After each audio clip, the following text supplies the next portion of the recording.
अध्याय 5 कर्मयोग कृष्ण भावना भावित कर्म।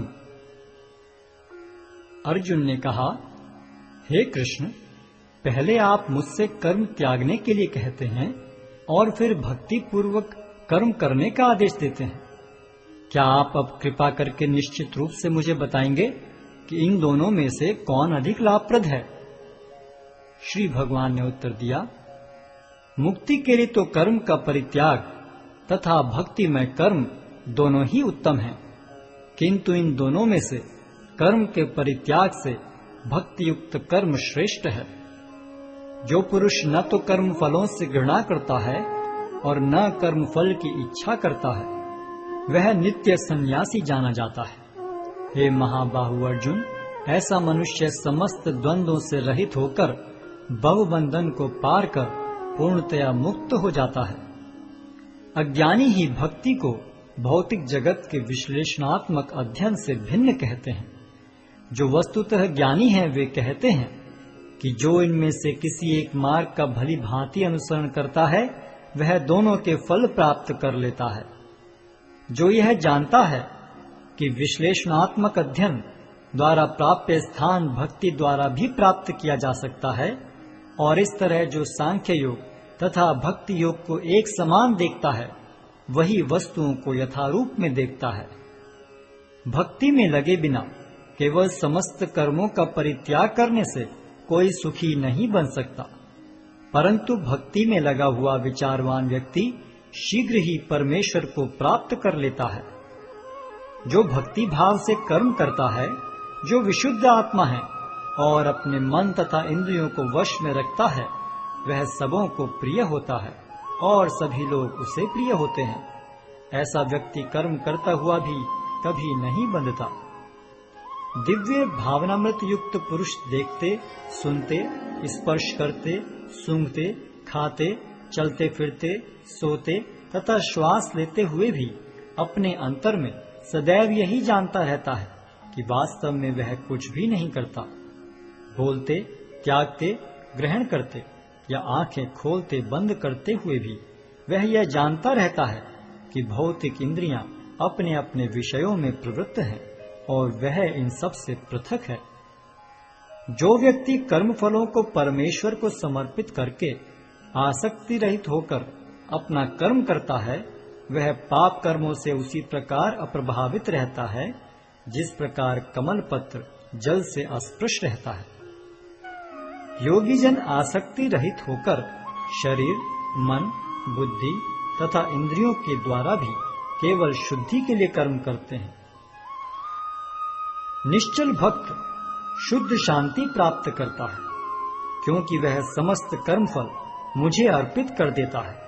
किंतु जो व्यक्ति भगवान से युक्त नहीं है और जो अपने श्रम का फल कामी है, वह बंध जाता है। जब देहधारी जीवात्मा अपनी प्रकृति को वश में कर लेता है और मन से समस्त कर्मों का परित्याग कर देता है, तब वह 9 द्वारों वाले नगर में बिना कुछ किए कराए सुखपूर्वक रहता है। शरीर रूपी नगर का स्वामी देहधारी जीवात्मा न तो कर्म का सृजन करता है, न लोगों को कर्म करने के लिए प्रेरित करता है, न ही कर्म फल की रचना करता है। यह सब तो प्रकृति के गुणों द्वारा ही किया जाता है। परमेश्वर न तो किसी के पापों को ग्रहण करता है न पुण्यों को, किंतु सारे देहधारी जीव उस अज्ञान के कारण मोहग्रस्त रहते हैं जो उनके वास्तविक ज्ञान को आच्छादित किए रहता है। किंतु जब कोई उस ज्ञान से प्रबुद्ध होता है जिससे अविद्या का विनाश होता है, तो उसके ज्ञान से सब कुछ उसी तरह प्रकट हो जाता है जैसे दिन में सूर्य से सारी वस्तुएं प्रकाशित हो जाती हैं।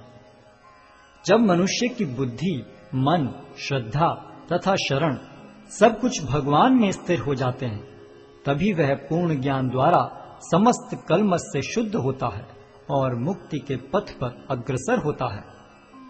विनम्र साधु पुरुष अपने वास्तविक ज्ञान के कारण एक विद्वान तथा विनीत ब्राह्मण, गाय, हाथी, कुत्ता तथा चांडाल को समान दृष्टि से देखते हैं। जिनके मन एकत्व तथा समता में स्थिर हैं, उन्होंने जन्म तथा मृत्यु के बंधनों को पहले ही जीत लिया है। वे ब्रह्म के समान निर्दोष हैं और सदा ब्रह्म में ही स्थित रहते हैं।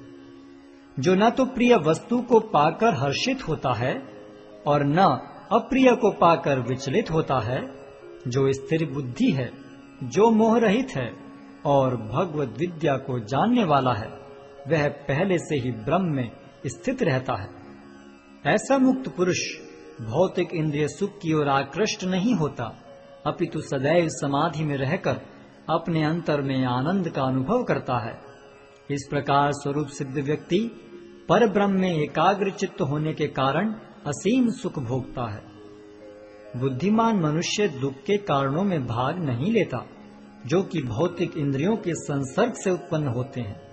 हे कुंती पुत्र, ऐसे भोगों का आदि तथा अंत होता है, अतः चतुर व्यक्ति उनमें आनंद नहीं लेता।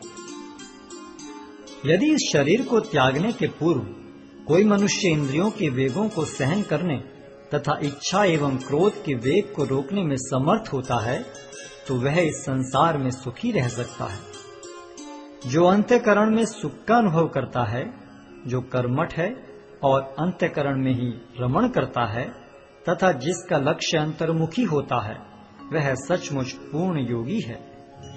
वह पर ब्रह्म में मुक्ति पाता है और अंततोगत्वा ब्रह्म को प्राप्त होता है। जो लोग संशय से उत्पन्न होने वाले द्वैत से परे हैं, जिनके मन आत्म साक्षात्कार में रत हैं, जो समस्त जीवों के कल्याण कार्य करने में सदैव व्यस्त रहते हैं और जो समस्त पापों से रहित हैं, वे ब्रह्म निर्वाण को प्राप्त होते हैं। जो क्रोध तथा समस्त भौतिक इच्छाओं से रहित हैं, जो स्वरूप सिद्ध आत्म संयमी हैं और संसिद्धि के लिए निरंतर प्रयास करते हैं, उनकी मुक्ति निकट भविष्य में सुनिश्चित है। समस्त इंद्रिय विषयों को बाहर करके, दृष्टि को बाहों के मध्य में केंद्रित करके, प्राण तथा पान वायु को नथुनों के भीतर रोककर और इस तरह मन, इंद्रियों तथा बुद्धि को वश में करके जो मोक्ष को लक्ष्य बनाता है, वह योगी इच्छा, भय तथा क्रोध से रहित हो जाता है। जो निरंतर इस अवस्था में रहता है, वह अवश्य ही मुक्त है। मुझे समस्त यज्ञों तथा तपस्याओं का परम भोक्ता, समस्त लोकों तथा देवताओं का परमेश्वर एवं समस्त जीवों का उपकारी एवं हितैषी जानकर मेरे भावनामृत से पूर्ण पुरुष भौतिक दुखों से शांति लाभ करता है।